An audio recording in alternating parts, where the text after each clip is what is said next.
Sabe aquela que é uma das obras mais engraçadas da ficção científica? Pois é. E se a gente descobrisse que por trás de todo o humor, de toda a galhofa, se esconde uma das críticas mais profundas e inteligentes à nossa sociedade?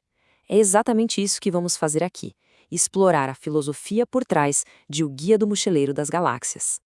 Ok, essa pergunta pode parecer completamente sem pé nem cabeça, não é? O que uma coisa tem a ver com a outra? Mas acredite, a resposta para isso é a chave de tudo. É a partir daí que Douglas Adams constrói uma sátira brilhante sobre a gente, sobre a nossa sociedade, a nossa psicologia e aquelas ansiedades filosóficas que todo mundo tem. Vamos mergulhar nisso. A nossa jornada aqui, bem como a do Arthur Dent no livro, começa com uma espécie de apocalipse. Um apocalipse bem mundano, na verdade. É uma alegoria poderosa sobre os sistemas desumanizantes que a gente enfrenta no dia a dia. Então, o ponto de partida é esse: a Terra é demolida para dar lugar a uma via expressa. Simples assim. E quem faz o serviço? Os Vogons, que são a personificação da burocracia, sem emoção nenhuma, só seguindo as regras. E isso é muito mais do que um simples enredo, né? É uma crítica direta, afiadíssima, a um mundo onde os procedimentos parecem valer muito mais do que a empatia e o bom senso.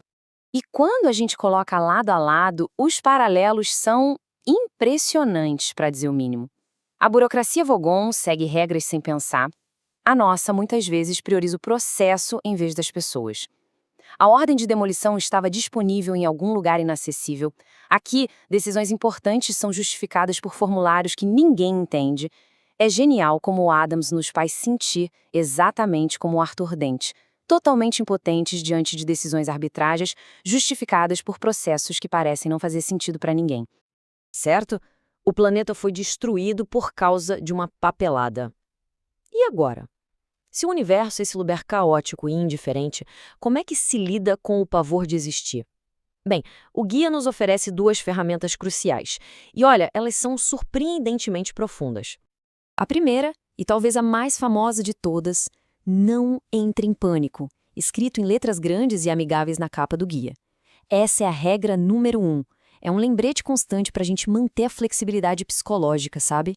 Ter jogo de cintura mesmo quando tudo ao redor parece um completo caos. E a segunda ferramenta, uma simples toalha. Pois é, mas ela é muito mais que um pedaço de pano. Ela simboliza aquelas pequenas certezas, aqueles rituais que a gente se apega para ter uma mínima sensação de controle, principalmente quando o universo parece totalmente indiferente e imprevisível. Agora, vamos para o prato principal, a maior de todas as questões. E a forma como Douglas Adams aborda isso é simplesmente magistral, porque acaba revelando muito mais sobre a nossa própria natureza do que sobre o universo em si.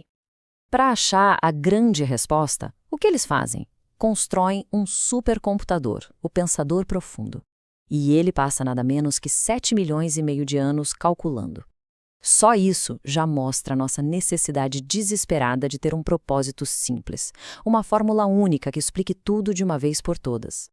E depois de todo esse tempo, a resposta definitiva para a vida, o universo e tudo mais é 42.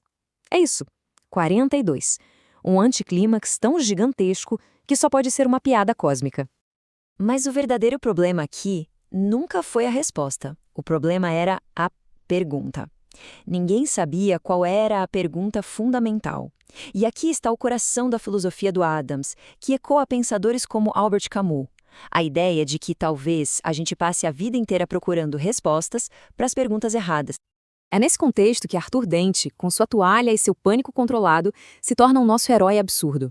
Ele é o cara que percebe que não existe um sentido pronto, um significado pré-definido para tudo. E ainda assim, ele vive, e vive apaixonadamente. A mensagem é muito clara. O sentido não vem de um cálculo de computador.